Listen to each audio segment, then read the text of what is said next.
Baik, terima kasih atas waktu dan kesempatan yang telah diberikan kepada kelompok kami. Kami dari kelompok 1 akan mempresentasikan hasil diskusi kami mengenai laporan keuangan sektor publik. Yang pertama, akuntansi sektor publik sendiri itu dia memiliki peran utama untuk menyiapkan laporan keuangan sebagai salah satu bentuk pelaksanaan akuntabilitas publik. Akuntansi dan laporan keuangan memiliki pengertian yang sama, yaitu suatu proses pengumpulan, pengelolaan, pengkomunikasian informasi yang bermanfaat untuk pembuatan keputusan dan untuk menilai kinerja suatu organisasi. Organisasi sektor publik juga dituntut untuk bisa atau dapat membuat laporan keuangan formal seperti membuat laporan surplus atau defisit, laporan arus kas, laporan laba rugi, neraca, realisasi anggaran, serta laporan kinerja yang dinyatakan dalam ukuran finansial dan non-finansial. Tujuan dan fungsi laporan keuangan sektor publik.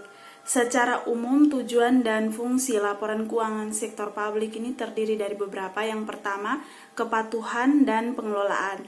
Laporan keuangan sektor publik digunakan untuk memberi jaminan kepada pengguna laporan keuangan dan pihak otoritas bahwa pengelolaan sumber daya telah dilakukan sesuai dengan ketentuan hukum dan peraturan lain yang telah ditetapkan. Yang kedua, akuntabilitas dan pelaporan retrospektif. Laporan keuangan digunakan sebagai bentuk pertanggungjawaban kepada publik. Yang ketiga, perencanaan dan informasi otorisasi. Laporan keuangan berfungsi untuk memberikan dasar perencanaan kebijakan dan aktivitas di masa yang akan datang yang berkaitan dengan memberikan informasi mengenai otorisasi penggunaan dana. Yang keempat, kelangsungan organisasi. Laporan keuangan berfungsi untuk membantu pembaca dalam menentukan apakah suatu organisasi atau unit kerja dapat meneruskan menyediakan barang dan jasa, dalam hal ini berkaitan dengan pelayanan publik di masa yang akan datang. Yang kelima, hubungan masyarakat. Laporan keuangan berfungsi untuk memberikan kesempatan kepada organisasi untuk mengemukakan pernyataan atas prestasi yang telah dicapai kepada pemakai yang dipengaruhi karyawan dan masyarakat, atau dengan kata lain sebagai alat komunikasi dengan publik. Yang keenam, sumber fakta dan gambaran, memberikan informasi kepada berbagai kelompok kepentingan yang ingin mengetahui organisasi secara lebih dalam. Bagi organisasi pemerintah, tujuan umum akuntansi dan laporan keuangan adalah yang pertama, untuk memberikan informasi yang digunakan dalam pembuatan keputusan ekonomi, sosial, dan politik, serta sebagai bukti pertanggungjawaban dan pengelolaan. Yang kedua, untuk memberikan informasi yang digunakan untuk mengevaluasi kinerja manajerial dan organisasional.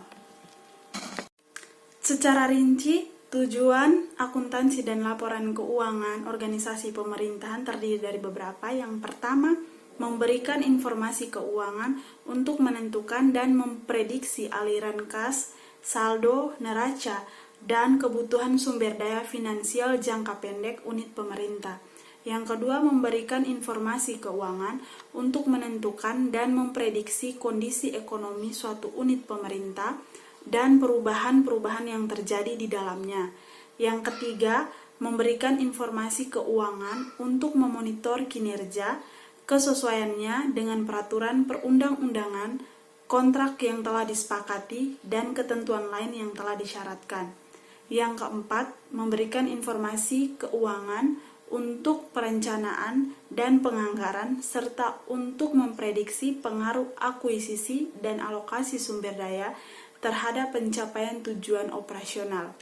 Yang kelima, memberikan informasi untuk mengevaluasi kinerja manajerial dan organisasional, yang terdiri dari yang pertama, untuk menentukan biaya program, fungsi, dan aktivitas sehingga memudahkan analisis dan melakukan perbandingan dengan kriteria yang telah ditetapkan, di mana membandingkannya dengan kinerja pada periode sebelumnya dengan kinerja unit pemerintahan lain. Yang kedua, untuk mengevaluasi tingkat ekonomi dan efisiensi operasi, program, aktivitas, dan fungsi tertentu untuk pemerintah, unit pemerintah.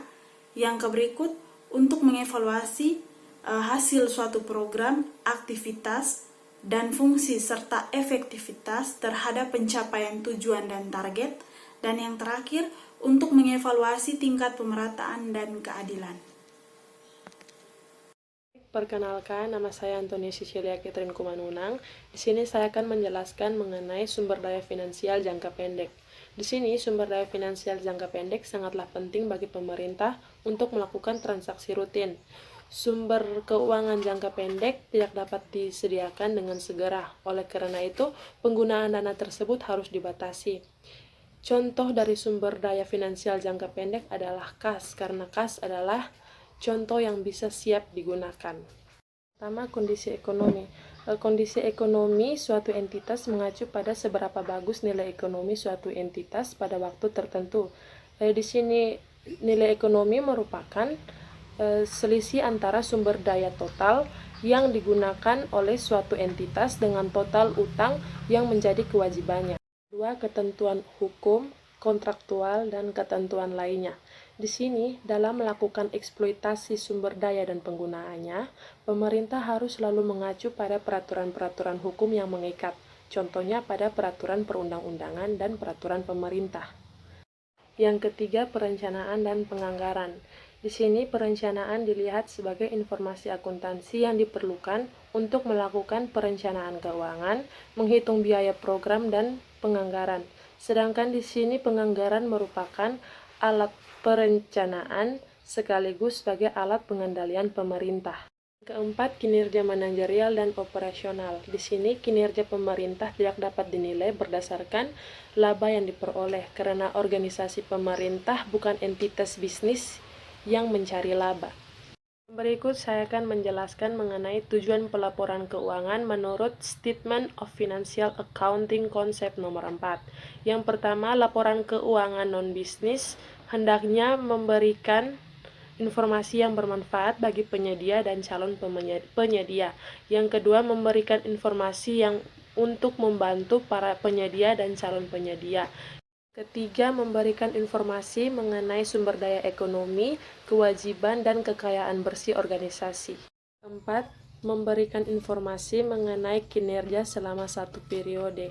Yang kelima, memberikan informasi mengenai bagaimana organisasi memperoleh dan memperbelanjakan kas atau sumber daya kas.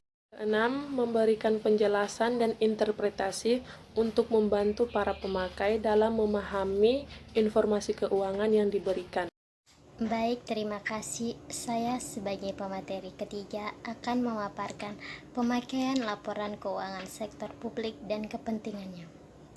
Pemakaian laporan keuangan sektor publik dapat diidentifikasikan dengan menelusuri siapa yang akan menjadi stakeholder. Drebin et al. Tahun 1981 mengidentifikasikan terdapat 10 kelompok pemakaian laporan keuangan. Drebin menjelaskan keterkaitan antar kelompok pemakai laporan keuangan tersebut dan menjelaskan kebutuhannya.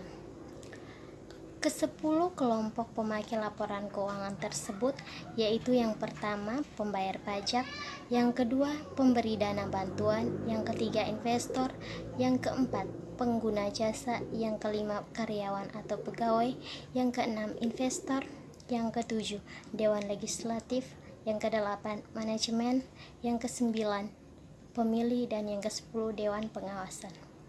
Pengklasifikasian tersebut didasarkan atas pertimbangan bahwa pembayar pajak, memberi dana bantuan, investor, dan pembayar jasa pelayanan merupakan sumber penyedia keuangan organisasi. Karyawan dan pemasok merupakan penyedia tenaga kerja dan sumber daya material.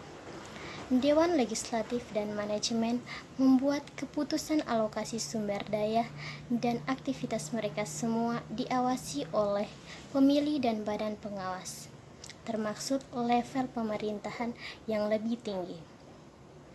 Anthony mengklasifikasikan pemakaian laporan keuangan sektor publik menjadi 5 kelompok, yaitu yang pertama lembaga pemerintah, yang kedua investor dan kreditor, yang ketiga pemberi sumber daya, yang keempat badan pengawas, dan yang kelima konstituen.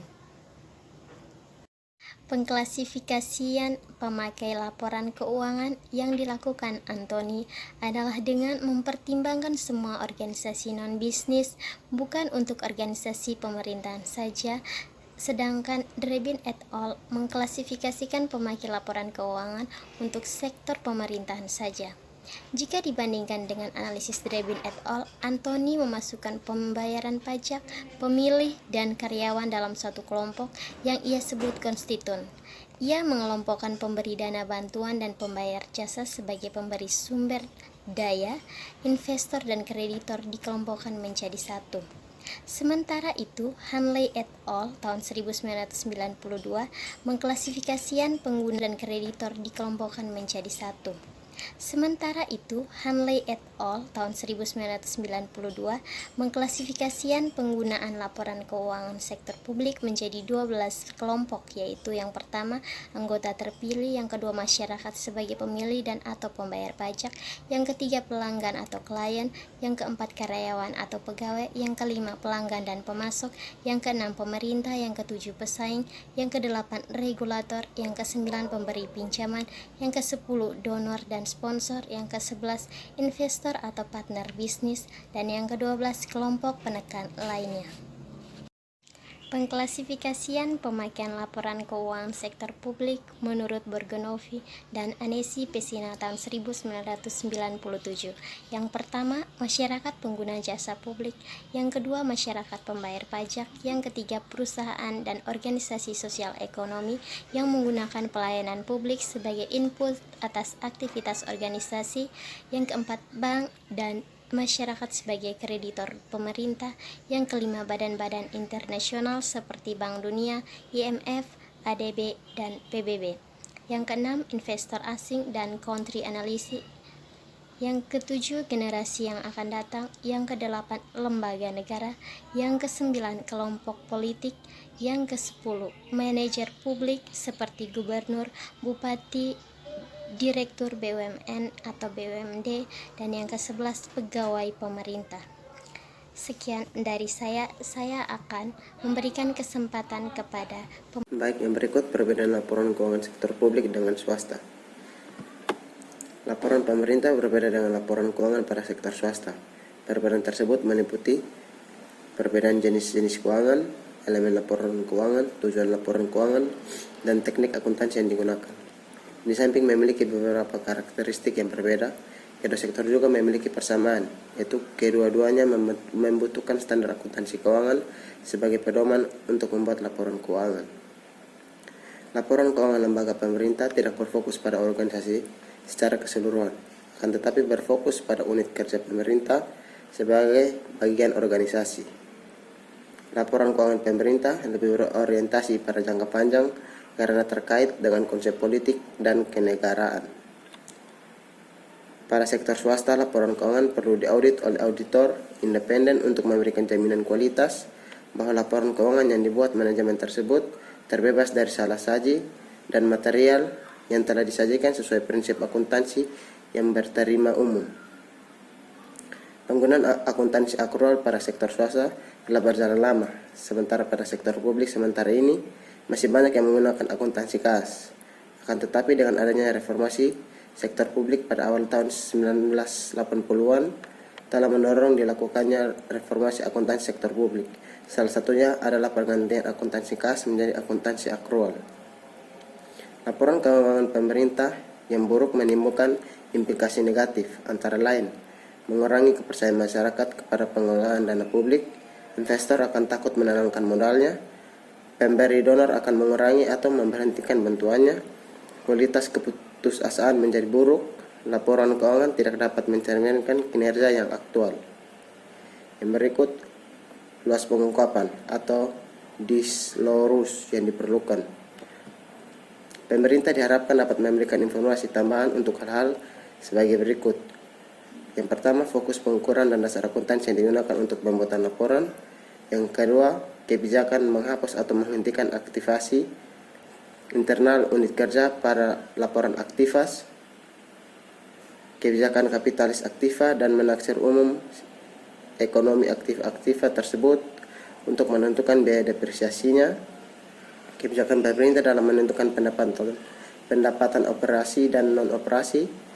Pemerintah harus mengungkapkan secara detail dalam catatan laporan keuangan mengenai aset mineral dan utang jangka panjang.